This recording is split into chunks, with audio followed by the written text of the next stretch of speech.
जो अंदर से कमजोर और खोखला होता है, दरअसल वो दूसरे को बदनाम करने की कोशिश करता है। वही काम इस वक्त नहीं, देखिए वो धाकर आपके लिए होगा क्योंकि आप भी धाकर ही पत्रकार है, इसीलिए सड़कों पे भी धाकर जैसे नेता आपके ही पार्टी के आते हैं। तो इसमें कोई बड़ी बात नहीं है।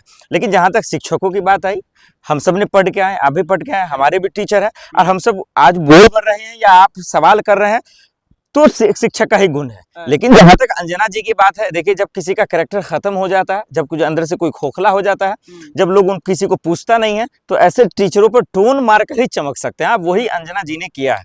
और उसके बाद बेशर्मी की आलम यहाँ तक आ गई कि अब जो है 2 करोड़ का जो है उन पर मुकदमा भी दर्ज करा दिया गया, मानहानि का केस कर दिया। किस हैसियत से आपने किया, क्या सोचकर आपने किया? आपने तमाम शिक्षकों का अपमान किया ना, आपको तो माफी मांगनी चाहिए। लेकिन आपने माफी मांगने की बजाय आपने उन पर एफआईआर ठोक दिया। तो इससे क्या हो जाएगा? क्या खान सर डर जाएंगे? क्या अभिनव सर डर जाएंगे? क्या नीतू मैम या तमाम शिक्षक क्या डर जाएंगे? कोई भी नहीं डरेंगे। हालांकि अग्रिम जमानत के लिए कोई गए हैं खान सर, लेकिन मुझे नहीं लगता कि उसे डरेंगे।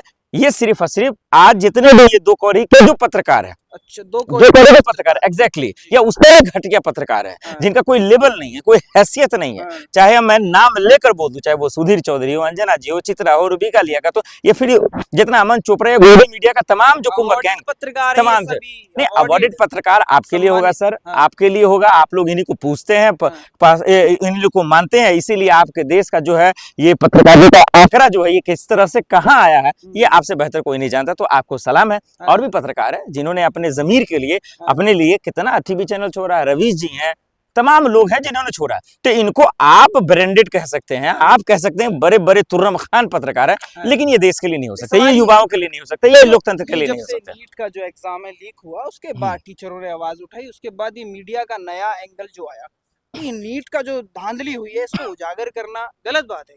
तो कौन? अंजना जी कर रही थी? अंजना जी सवाल पूछ रही थी नहीं, लेट मी कंप्लीट। क्या नीट पेपर को लेकर के एक भी सवाल अंजना जी ने पूछी? क्या उन्होंने कहा कि मोदी जी के मंत्री जी आप इस्तीफा दे दीजिए? क्या 5 बच्चों की मौत हो गई, वो उन्होंने सुसाइड कर लिया? क्या एक भी सवाल पूछा? ये काहे का जर्नलिज्म और कैसा पत्रकारिता है? कौन सा एथिक्स में आपने पढ़ा है, या पत्रकारिता के किस किताब में आपने पढ़ा है कि किसी मुद्दों का इंफॉर्मेशन नहीं देना या उससे सरकार से सवाल नहीं पूछना? मैंने ऐसा कोई किताब पढ़ा ही नहीं जिसमें दलाली करना होता है, जिसमें चमचागिरी करना होता है, जिसमें पैसा की दलाली करनी होती है, जिसमें तलवे चाटने होते हैं। ये कौन सा पत्रकारिता है भाई? आपने अगर दिल्ली में पॉल्यूशन था तब आपने सवाल नहीं पूछा, देश के हालात खराब थे तब आपने पूछा, भूखमरी से मर रहे थे तब आपने सवाल नहीं पूछा। तो आपने सवाल पूछा कब? तो ये बड़ा सवाल है। अब शिक्षक मेहरबानी कर रहे हैं, वो तो एहसान कर रहे हैं हमारे पे, वो तो देश पे एहसान कर रहे हैं, वो तो युवा पे एहसान कर रहे हैं कि युवा के मम्मी पापा जब आगे नहीं आ रहे तो वो बेचारे आगे आकर गार्जियन बनकर सवाल पूछ रहे हैं। तो मिर्ची लग रही है आपको? किस बात की मिर्ची लग रही है? क्या अंजना जी के घर से कोई नीट का तैयारी कर रहा था? क्या उनका कोई भाई था, या क्या उनका कोई रिश्तेदार था जो तैयारी कर रहा था? उनको सिर्फ मिर्ची इसलिए लग रही थी क्योंकि मोदी जी के मंत्री से सवाल पूछा जाता। अब वो उनके रिश्तेदार है, वहां से माल आता है। मोदी जी के मंत्रियों से कॉकरोच भी सवाल पूछ रहे हैं। आपको ये कॉकरोच समझ आ रहे हैं क्या?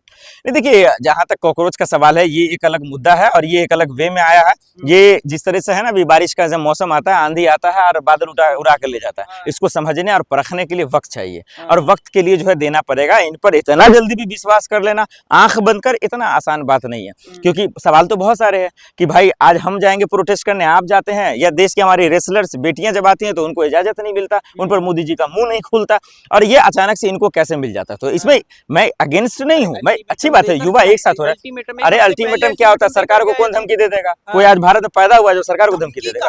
आप तो कह रहे अल्टीमेटम का क्या मतलब है? चेतावनी, चुनौती, कौन देगा सरकार को चुनौती जी? किसमें दम है? अरे भैया कौन हिरासत में आए, चाहे अरे कुछ भी आए। मैं वही तो कह रहा हूँ, वही बात, यही तो खेल समझना है कि क्या अंदर खाने कुछ चल रहा है, क्या किसी की मिली भगत है, या किसी से जो है वो मिला हुआ है। ये समझने के लिए हमें वक्त लेना पड़ेगा, क्योंकि भाई ये इतना बड़ा प्रोटेस्ट था, और इतना बड़ा प्रोटेस्ट में अभी इस्तीफा भी नहीं हुआ। आपने उनके घर को क्यों नहीं घेरा? बीजेपी मुख्यालय क्यों नहीं घेरा? चलिए जंतर मंतर भी ठीक है, कोई बुरी बात नहीं, लेकिन जब उन पर कोई दबाव नहीं पड़ा, फिर आसानी से अब रुखसत भी हो गए, चले गए, घर चले गए, तो सवाल ये है कि जैसे जिद को लेकर आप आए, युवा तो जिद का मारा होता है, अगर जिद है तो लीजिए। तो मैं ये नहीं कह रहा हूँ कि उनका इंटेंशन गलत है या इरादा गलत है, लेकिन इतना जल्दी विश्वास करना ये भी गलत है। तो मैं ये इतना जल्दी विश्वास नहीं कर रहा। तो यही कह रहे हैं, ये शुरू किसी इंडिविजुअल या फिर किसी समूह के फेवर की बात करें, उसके हित की बात करें, तो उसके साथ ज्यादातर टांग खींचने वाले लोग, जो नहीं चाहते कि लोग खुश रहें, वैसे लोग जुड़ जाते हैं। अब खान सर चाहे 200 रुपए में पढ़ा रहे हो, 500 में पढ़ा रहे हो, 1 लाख रुपए तो नहीं ले रहे थे, पहली बात ये। उसके बाद ये जो भी विवाद शुरू हुआ है, इसमें कहीं ना कहीं जो मेन स्ट्रीम वाली जो मीडिया वाली जो अंजना ओम कश्यप है उनका रोल ज्यादा मुझे दिखाई देता है। सरकार से बिल्कुल प्रेरित है वो, सरकार के फेवर में रहती हैं वो, सरकार से उनकी इतनी अच्छी टाई अप है कि 2 मिनट में उन्होंने मानहानि का केस भी करवा दिया।